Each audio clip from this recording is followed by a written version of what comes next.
Welcome to the ExecMBA podcast. I'm Brett Twitty, Director of Admissions for the Executive Formats of the Darden MBA, and you're listening to a brand new episode. So in this podcast, we begin what will be a short series looking at our Charlottesville section. As you are hopefully aware, we offer the Executive Formats of the Darden MBA, our Executive MBA and Global Executive MBA in both Charlottesville and the Washington, D.C. area. And we realized after looking at the past 20-plus episodes that maybe we wanted to spend a little bit of time talking with the students who are in our Charlottesville section about what they love about learning in Charlottesville. But before we get to my first interview with a Charlottesville section student, I wanted to put in a quick plug for our application process. So as you may know, we are still accepting applications for our class beginning this fall. Yes, we still have 3 remaining deadlines every year. We always have deadlines in May and June, and wanted to make sure if you're thinking about applying to the Executive Formats of the Darden MBA, I'll let you know there still is opportunity and time to apply. So our upcoming deadlines are May 10, June 10, June 25th. If we can help in any way as you think about putting an application together or as you actually put an application together, please let us know. You can schedule a phone conversation, an in-person meeting, what's called an office hour, or always email us at exec, that's EXEC, MBA at darden.virginia.edu. So my first interview with a Charlottesville section student is with Nii-Lante Lamptey. Nee is an EMBA format student, obviously, in our Charlottesville section in our class of 2019, and I recently sat down with him to talk about what he enjoys about being in Charlottesville. Nee, welcome to the podcast. Thanks, Brett. Thanks for having me. All right, so a softball question just to get you warmed up here. Tell us just a little bit about yourself. So my name is Nii-Lante Lamptey. I also go by Nee for short. I was born and raised in Alexandria, as well as Woodbridge, Virginia. So I'm a D.C. bred through and through. Grew up, as I mentioned, in Woodbridge and went to school at Woodbridge High School, Go Vikings. And then I went to UVA undergrad, graduated in 2004 with an engineering degree. Since then, been working with a number of consulting firms, HP, now working with Deloitte over the last 11 years, doing a lot of analytics and data management work. So we were talking a little bit before we got started with the podcast episode. You had been thinking about getting an MBA for a while before you decided to move forward. So talk to us a little bit about that journey. What kind of pushed you forward on the decision to get an MBA? Yeah, so I always knew I wanted to get an MBA upon graduating UVA in the engineering school. I wanted to get sort of that business aspect of the education and couple that with my technical background. So I did a lot of coding and software development and things of that nature upon leaving school. And I knew I also wanted to really understand how businesses work, how the market operates, how to affect businesses and, really manage an organization going forward. I knew that, I did want to be somewhere down along the lines of someone who's running an organization in a business. So that was something that was always in my mind. And so it took me a while to kind of get going in terms of making the final decision. And I'm sure a number of folks could relate. Once you graduate and start making money and, moving up the ranks in your organization, you tend to get complacent. And so at that point, it's a matter of personal drive and personal desire and initiative to make a change versus anything. I liked what I was doing. I was happy, but I knew there were still some things that I wanted to do outside of that, some areas that I wanted to grow professionally and personally. So, for a long period of time, I was thinking, all right, you know what, I want to go back to school. And then it got to a point where you get, older that you're like, okay, does it make sense to even go back full time?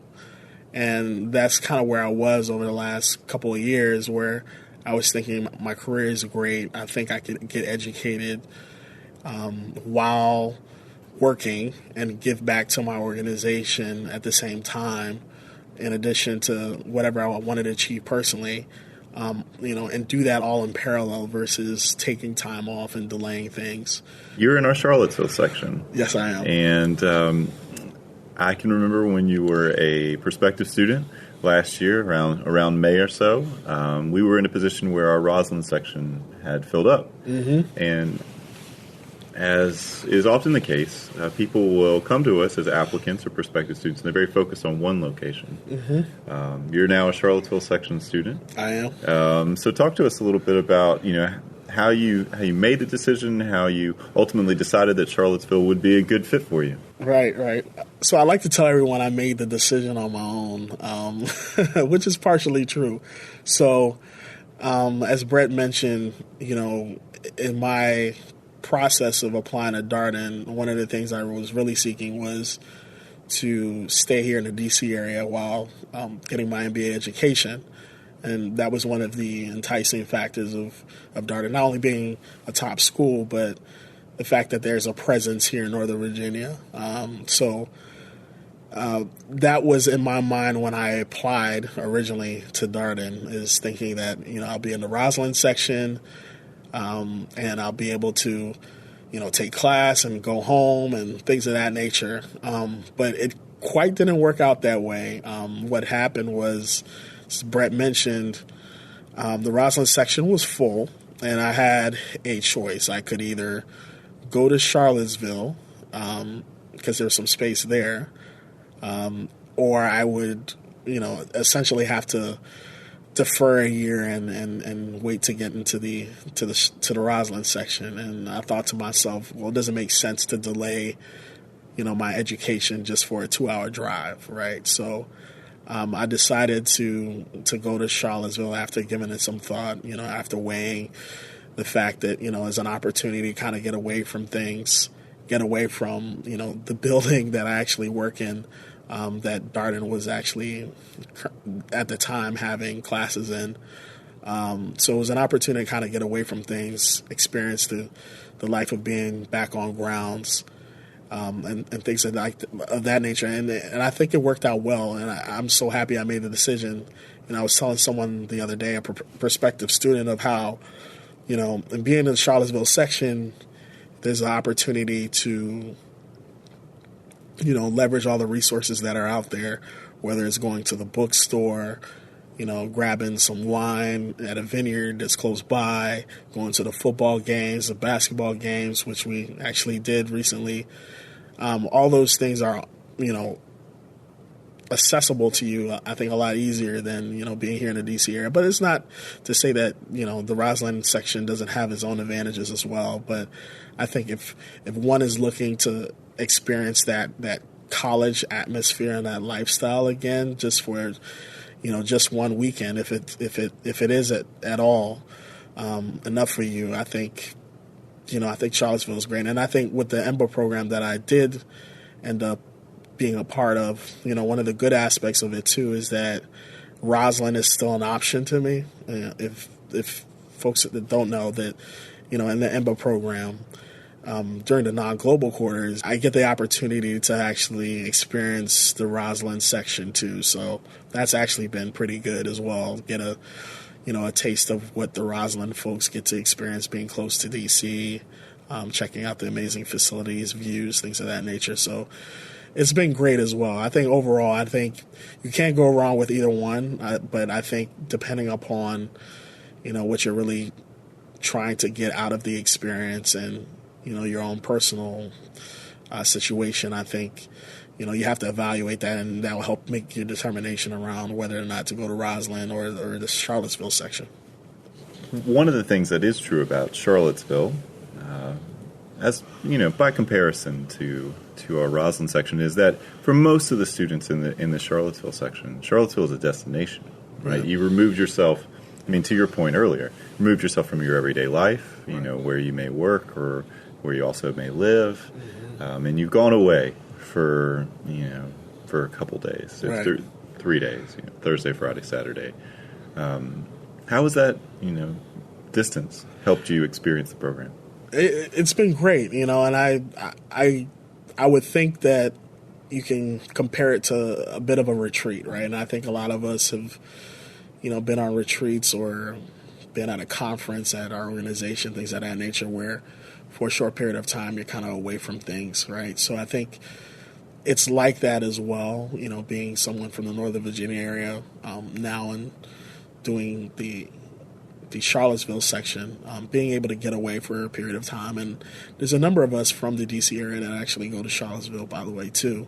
But it's good to kind of be away from, some of the distractions you may have at home and use that opportunity to really focus on the academic and educational experience, really focus on networking with your cohort and, really working with the professors and building that relationship, things of that nature. And, really experiencing what Darden has to offer in its entirety, from the resources to, the amazing views to just living the university life. I think it's been amazing to do that for, just a short period of time and be able to come back home and then, come back to the real world, if you will. How has the program been so far? I mean, you're about a year in. It's unbelievable. It's been about close to it. Y'all are this far along. So y'all are getting ready to move into quarter 5, which is the midpoint. Yeah, we're in 5 now. That's right. Yeah. That's right. So you probably have some distance classes? Yeah, we had our first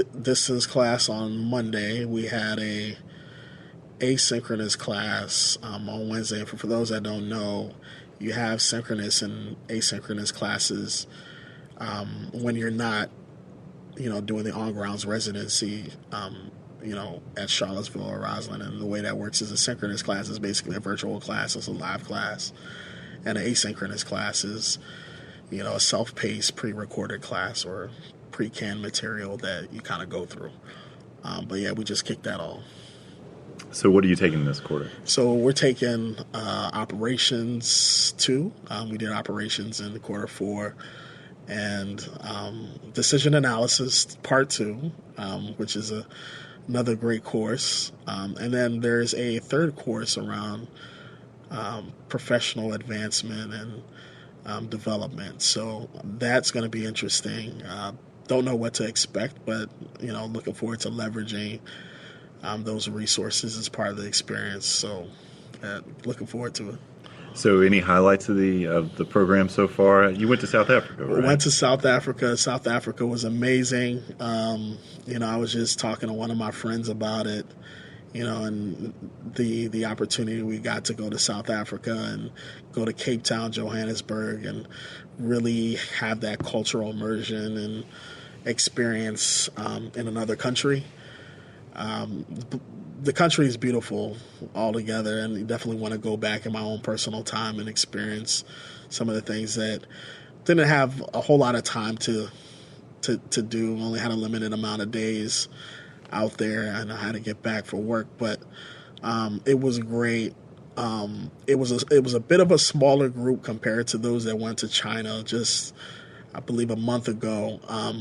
But we had about 45, 50 people, and we all bonded and connected. And, we're all still claiming that South Africa so far has been the best global residency. I didn't do China, but those that did China and South Africa are saying that as well. But that's definitely been one of the highlights is going to South Africa and doing a global residency. I think another highlight for me,